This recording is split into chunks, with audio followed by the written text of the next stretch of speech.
مرحبا بكم في قناة Arab Influencers News. في هذا الفيديو الجديد سنغطي أبرز أخبار وأحدث المستجدات في عالم المؤثرين العرب. يستعد الجمهور العربي لمتابعة تجربة درامية فريدة في شهر رمضان 2025 من خلال مسلسل 5-in-1 الذي يجمع نخبة من أبرز النجوم السوشيال ميديا في عمل درامي سيعرض عبر منصات التواصل الاجتماعي.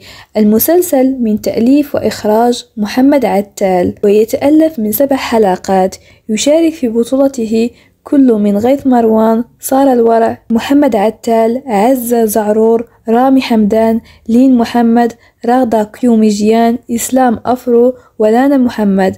تم الإعلان عن المشروع عبر الصفحة الرسمية للمسلسل على الإنستغرام، حيث نشرت صورة تجمع الأبطال مع تعليق: مسلسل 5-in-1 ترقبوا برمضان. يعتبر 5-in-1 أول مسلسل رمضاني يعرض بالكامل عبر وسائل التواصل الاجتماعي، مما يعكس تطور الإنتاج الدرامي العربي لمواكبة التحولات الرقمية.